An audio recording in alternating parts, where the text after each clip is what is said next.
I called and invited my dad to the arts fair to hear my poem. I can't believe it. So what'd he say? Shh. Well, I didn't exactly speak to him. I left all the details on his voicemail, but he'll be there. Mom and Carl are gonna be really surprised. I was thinking the whole family could go out for ice cream together afterwards. If you'd like to commission a knick-knack sample platter, instructions in the description below. One thing that Nickelodeon arguably doesn't get enough credit for is developing the slice-of-life coming-of-age cartoon.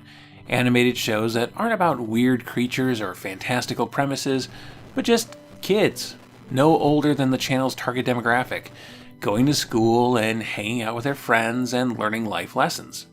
These shows were exceptional in how unexceptional they were. These shows probably had exaggerated character designs, maybe an anthropomorphic pet to spice things up, but they were largely grounded, shows that make you go, why is this a cartoon? Shouldn't cartoons be for things you can't do in live action? Nickelodeon didn't invent the genre per se.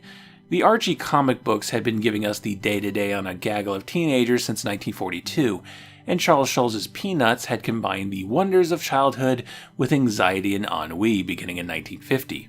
But it wasn't something really marketable to the Saturday morning cartoon crowd, especially in the toy-driven 1980s. But Nick took a stab at it in 1991 with Doug and found actually, yeah, animated tween dramas could work in a children's television space. And we'd see a lot of them pop up in the 1990s and early 2000s. Nickelodeon would return to the well in 1996 with Hey Arnold, which, for my money, is a significant improvement on Doug's formula, stripping away the show's middle-class suburban comfort and sentient dog antics, and taking us to a place more grounded, inner city and full of human flaws. The Wild Thornberrys in 1998 and Rocket Power in 1999 also kind of fit into this trend, but with their own genre twists. It's Doug, but we can talk to animals. It's Hey Arnold, but extreme sports. The next pure example would be As Told by Ginger in 2000, a real back-to-basics entry with its funky character designs, white protagonist and their black best friend, and uneasy truths about growing up. It was also even more grounded and realistic than Hey Arnold, with characters growing at a natural pace and people wearing different clothes every day, which is a lot of work in animation, all while still having some of the gut-punch emotional episodes you've come to expect from the genre. Such as the one we're touching on today, Hello Stranger, the 7th episode of the show's first season, originally airing on December 10th, 2000, written by series creator Emily Kapnick and directed by Mark Risley, who had worked on Rugrats and The Wild Thornberrys. This was his first episode of As Told by Ginger, and he would end up directing 38 of them. For the uninitiated, Ginger is a 12-year-old girl living in the sleepy little town of Sheltered Shrubs. As 7th grader and an aspiring poet, she's invited to an art show the school is holding, where students will demonstrate their various talents. Ginger's up for it and wants to perform an original poem. However, her day gets a lot more complicated when she receives a letter from her father, whom Ginger hasn't seen since she was really young. Dear Ginger, congratulations on your graduation. Yeah, graduation was only like last June. But that's cool. Go on. I'm sorry that I haven't been around a whole lot in the past, but I would like to be in the future. Great. But you have to admit, the man's got a funny way of showing it. There's a phone number in the card, and after a lot of hemming and hawing, Ginger decides to leave a message on Dad's answering machine and invite him to the art show, deciding to craft her new poem both for him and about him. And he better show up because the rest of Ginger's family are in the hospital. Her mother Lois drank a pitcher of dehydrated snakes, long story, and her little brother Carl is pretending to be a monkey, long story.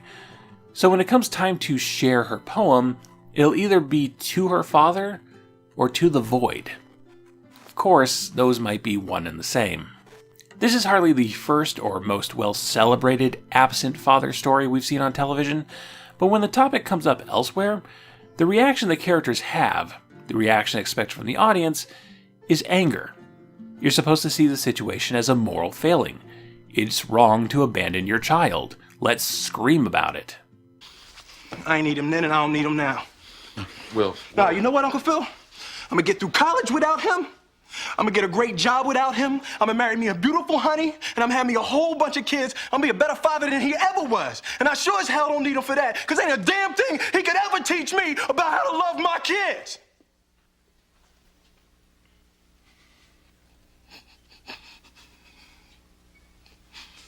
How come he don't want me, man? And that's all very true. It is wrong.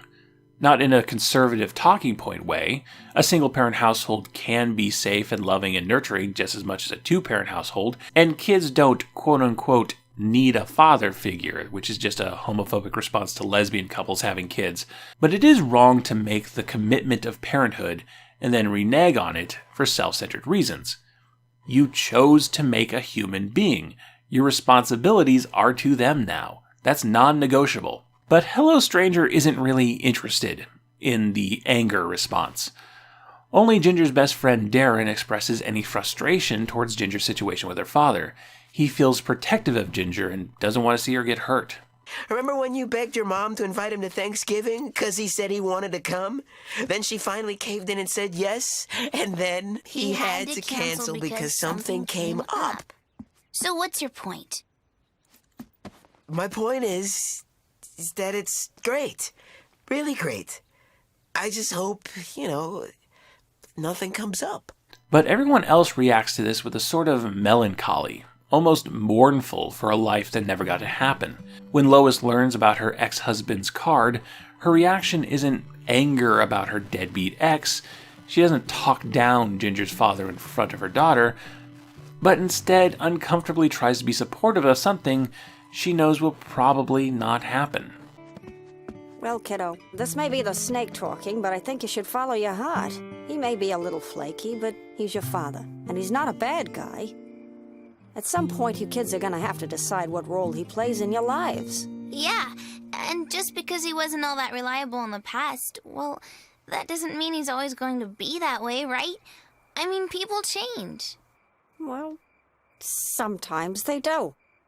The episode isn't a scream against a personal injustice, but a quiet reflection on absence, a low ache of a wound of what could have been, what life might have been like if Ginger's father was in her life. It achieves a sadness without needing the weird allegorical characters of Hey Arnold. We don't need Pigeon Man or Stoop Kid here. There's a real situation that real people deal with every day, and it's very effective. Hello Stranger would go on to receive an Emmy nomination for Best Half Hour of an Animated Program, and it's well deserved. It lost to the episode of The Simpsons where Homer has a crayon removed from his brain. However, unlike Hey Arnold, Nickelodeon nostalgia hasn't really focused on as told by Ginger's raw emotional honesty. The only clip of this episode on any official Nick YouTube channel is an Alien parody dream sequence.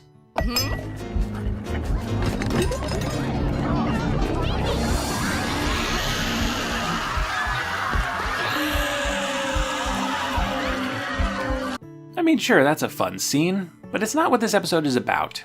I loved Hello Stranger. I love the emotions it invoked in me, and I highly recommend watching it, even on its own on Paramount+. Binging the entire series is not necessary. But I want to end this video on Ginger's poem, the crux of the entire episode. Alas, YouTube won't let me play it in full for you without getting copyright blocked, so instead, I'd like to perform my own reading. Hello, stranger. You came just in time. I look for your face in a crowd or in line. Hello, stranger. Not a moment too soon. See, that old picture is fading in the drawer of my room. Now toys have gone lost, baby teeth have come loose. There were accidents involving stitches, spilt juice. Report cards are shown, and one time I got sick, but it's nothing I couldn't catch you up on real quick. Hello, stranger. I saved you a place. And it hardly seems strange now that I've seen your face.